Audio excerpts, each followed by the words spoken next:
सस्ते वाले दाल मसाले स्वाद हुआ बेकार। MDH की हल्दी मिर्ची धनिया करे कमाल। ये रंग दे, ये खुशबू दे, ये तीखा, ये कम पड़े। क्या निराला MDH मसाला। बड़ी खबर है जहां इजरायल ने ईरान के एक और परमाणु संयंत्र पर मिसाइल से अटैक किया है और IDF ने इस हमले की पुष्टि की है। ईरान का कहना है कि हमले में कोई नुकसान नहीं हुआ।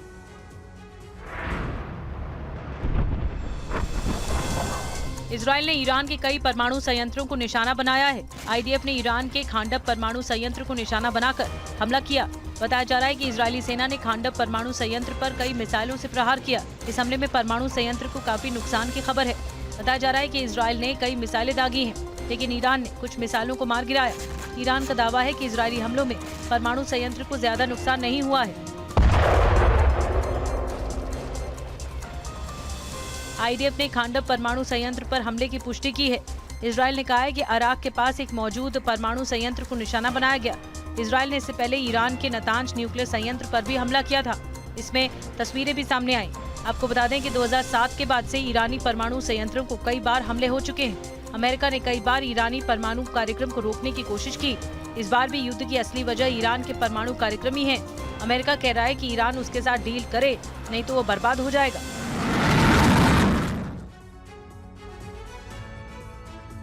और ईरान पर नकेल कसने के लिए क्या अमेरिका उस पर परमाणु बम गिरा सकता है? ये सवाल इसलिए क्योंकि खबर है कि फोर्डो साइट को तबाह करने के लिए सिर्फ और सिर्फ यही विकल्प बचा है।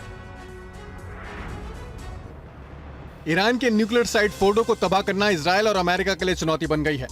इजरायल से लेकर अमेरिका तक एक्सपर्ट की टीम सटीक हमले का विकल्प तलाश रही है। अमेरिका अधिकारियों के हवाले से एक रिपोर्ट में दावा किया गया है कि अमेरिका का बंकर बस्टर बम GBU-57 से फोर्डो साइट पूरी तरह तबाह नहीं हो पाएगी। इस बम से जमीन के अंदर 61 मीटर तक ही तबाही हो सकती है, जबकि ईरान का फोर्डो न्यूक्लियर साइट पहाड़ों के बीच करीब 90 से 100 मीटर नीचे बना है।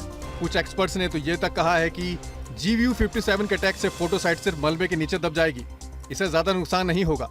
इससे ईरान के हथियार ग्रे यूरेनियम हासिल करने की क्षमता को कम किया जा सकता है, लेकिन कार्यक्रम को पूरी तरह से समाप्त नहीं किया जा सकता।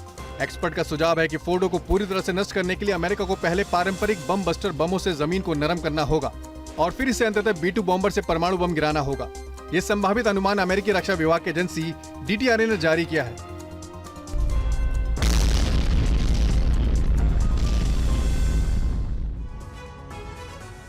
और मनीष झा वॉर जोन से हमारे साथ जुड़ रहे हैं। एक बार फिर सीधे उनके पास चलते हैं। मनीष, दोनों तरफ से बहुत बड़े विध्वंस की धमकी दी जा रही है। ईरान ने भी कल रात कुछ बड़ा करने की बात कही थी, लेकिन इजरायल में हालांकि ऐसा कुछ किया नहीं उसने। फिर भी आप जहां पर हैं, बताइए, जैसा कि आप दिखा रहे हैं, ईरान के हमलों को देखते हुए इजरायल में क्या तैयारियां हैं मनीष?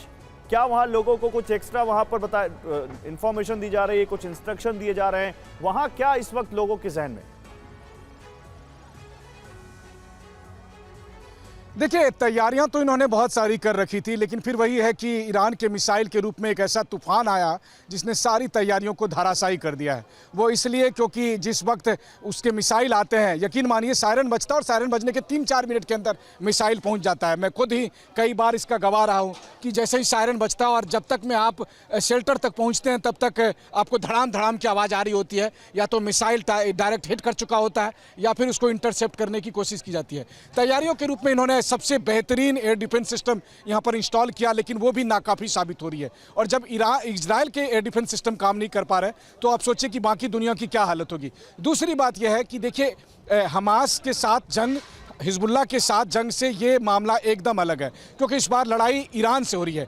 ईरान और इजरायल के बीच में कौन 19 है कौन 20 है ये कहना मुश्किल है, लेकिन जिस तरह की हालत है, जिस तरह की स्थिति है, इससे तो साफ तौर पर ये लग रहा है कि ये इतना आसान नहीं होगा जितना पहले से कहा जाता था या जितना समझा जाता था। हाँ, एक बात जरूर है, इजरायली व्यक्ति भी, इजरायली लोग भी इस बात को मानते हैं। वो यही तो कह रहे हैं, वो कह रहे हैं कि सोचिए ईरान के पास इतनी ताकत है कि वो इजरायल के तमाम एयर डिफेंस सिस्टम को भेद करके और इस तरह का हमला कर सकता है। तो कल के दिन में अगर वहां पर पुलिस वाले हैं या सिक्योरिटी पर्सनल्स हैं, रेस्क्यूअर्स हैं, वहां पे कई एजेंसीज के लोग हमें दिख रहे हैं। वो एरिया कॉर्डन ऑफ कर दिया गया है, वहां पर पट्टी लगा दी गई, वो सब हमें दिख रही है। जरा आप बता सकते हैं वहां जहां आप हैं वहां एग्जैक्टली हुआ क्या है?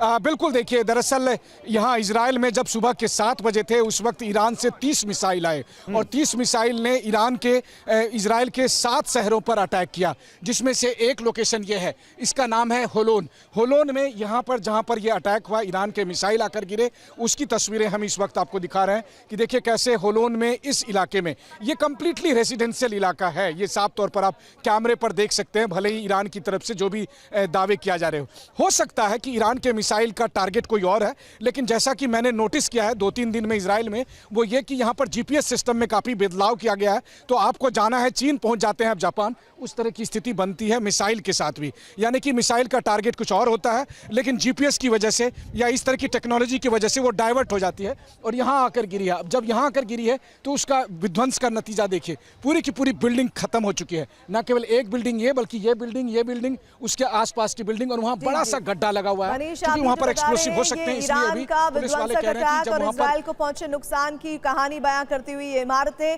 आप बने रहिएगा इधर। सस्ते वाले दाल मसाले स्वाद हुआ बेकार, MDH की हल्दी मिर्ची धनिया करे कमाल, ये रंग दे, ये खुशबू दे, ये तीखा, ये कम पड़े, क्या निराला MDH मसाला।